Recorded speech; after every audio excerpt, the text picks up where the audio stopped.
मित्रों, साल 2025 का दूसरा चंद्र ग्रहण 7 सितंबर दिन रविवार को लगने वाला है। यह चंद्र ग्रहण भारत में साफ साफ रूप से देखा जा सकेगा, लेकिन भारत में यह कितने बजे लगेगा और इसका सूतक का समय क्या होगा, साथ ही यह चंद्र ग्रहण कब समाप्त होगा, सारी जानकारी आज के इस वीडियो में मैं आप सभी को बताने वाला हूँ। साथ ही आज के इस वीडियो में मैं आप सभी को बताऊंगा कि चंद्र ग्रहण के दौरान आपको क्या करना है और क्या नहीं करना है, और इसके साथ ही मैं आपको बताऊंगा कि चंद्र ग्रहण के समय गर्भवती महिलाओं को कौन कौन सी सावधानियां जरूर बरतनी है, क्योंकि इस दौरान नकारात्मक शक्तियां अपने पूर्ण प्रभाव पर होती है। तो इस दौरान गर्भवती महिलाओं को क्या करना है और क्या नहीं करना है, साथ ही उन्हें कौन से ऐसे उपाय जरूर करने होंगे ताकि उनका होने वाला जो शिशु है उस पर चंद्र ग्रहण का दुष्प्रभाव एकदम सुरक्षित रहे। तो मित्रों इस वीडियो के माध्यम से आप सभी लोगों को साल 2025 के दूसरे और महाचंद्र ग्रहण की संपूर्ण जानकारी मिलेगी, इसीलिए इस वीडियो को लास्ट तक जरूर देखिएगा। साथ ही इस वीडियो को देखने के बाद में आप ज्यादा से ज्यादा अपने पड़ोसी और रिश्तेदारों के साथ इस वीडियो को शेयर करना भी बिल्कुल मत भूलिएगा। साथ ही चंद्र ग्रहण की इस वीडियो को लाइक करके हमारे चैनल सब्सक्राइब जरूर कीजिएगा, ताकि आने वाली हर एक वीडियो सबसे पहले आपको संपूर्ण जानकारी के रूप में मिल सके। तो मित्रों, साल 2025 में कुल 4 ग्रहण हैं, जिनमें से 2 सूर्य ग्रहण और 2 चंद्र ग्रहण है। और इस साल 2025 में जो पहला चंद्र ग्रहण था वह 14 मार्च को लग चुका है, और अब साल 2025 का यह दूसरा और अंतिम चंद्र ग्रहण 7 सितंबर दिन रविवार को लगने जा रहा है।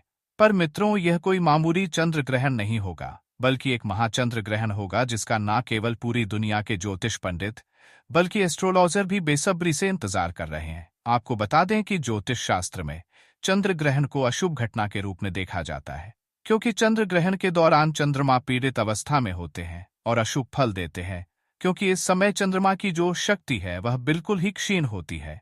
इस दौरान कई ऐसे कार्य हैं जिनको करना बिल्कुल ही वर्जित होता है। खास तौर पर जो शुभ कार्य हैं उन्हें चंद्र ग्रहण के समय बिल्कुल भी नहीं करना चाहिए। आपको बता दें कि चंद्र ग्रहण एक खगोलीय घटना है। जब पृथ्वी, सूर्य और चंद्रमा के बीच में आती है तब इसे ही चंद्र ग्रहण कहा जाता है। आपको बता दें कि साल 2025 में 7 सितंबर को लगने वाला यह चंद्र ग्रहण एक पूर्ण चंद्र ग्रहण होगा। इसमें पृथ्वी चंद्रमा को पूरी तरीके से ढक लेगी, और 7 सितंबर का लगने वाला यह चंद्र ग्रहण भाद्रपद मास के शुक्ल पक्ष की पूर्णिमा तिथि को लगेगा। चलिए अब जान लेते हैं कि 7 सितंबर को लगने वाला यह चंद्र ग्रहण कहां पर दिखाई देगा। तो यह चंद्र ग्रहण भारत के हर शहर से साफ साफ देखा जा सकेगा, और भारत के साथ साथ यह चंद्र ग्रहण संपूर्ण एशिया, ऑस्ट्रेलिया, यूरोप, न्यूजीलैंड, पश्चिम और उत्तरी अमेरिका, दक्षिणी अमेरिका और अफ्रीका के पूर्वी क्षेत्रों में दिखाई देगा।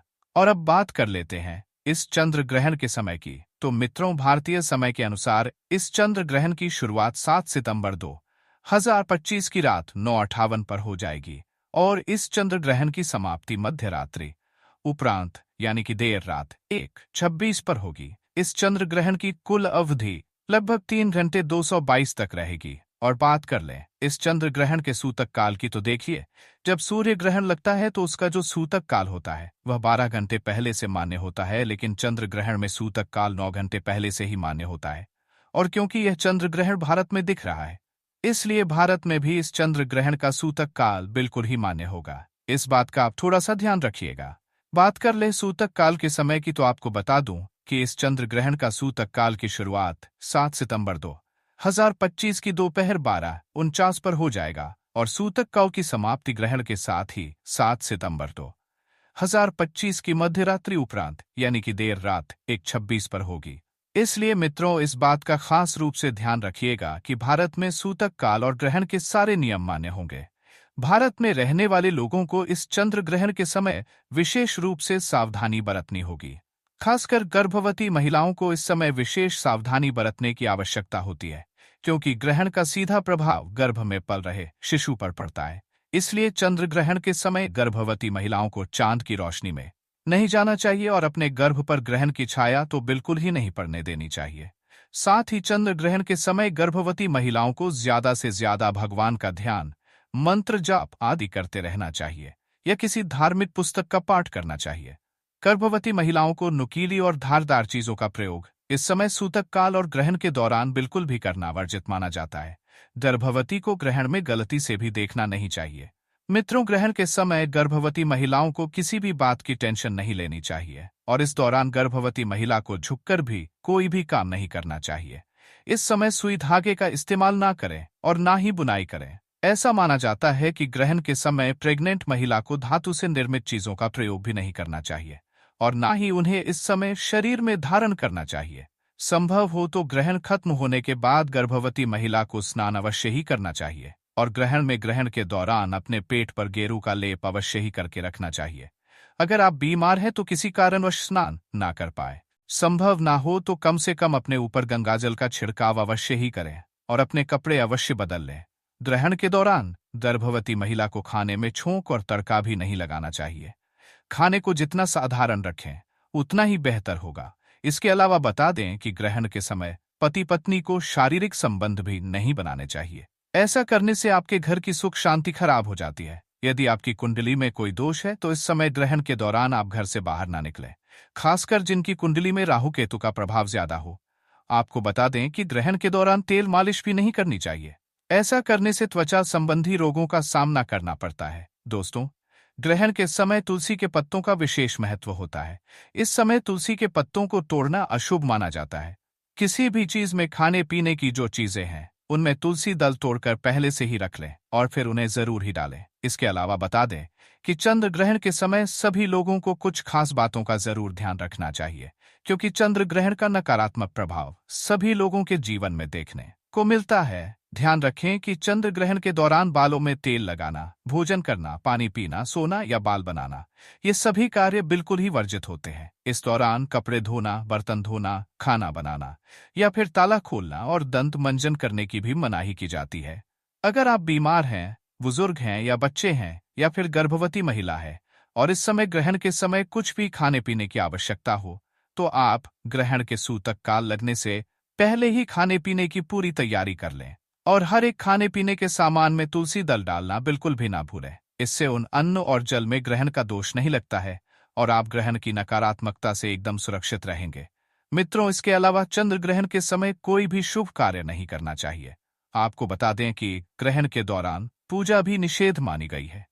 इस दौरान आरती पूजा पाठ करने की मनाही होती है। इस दौरान मूर्ति का स्पर्श करना बिल्कुल ही वर्जित होता है, क्योंकि इस समय प्रकृति सबसे ज्यादा संवेदनशील स्थिति में होती है।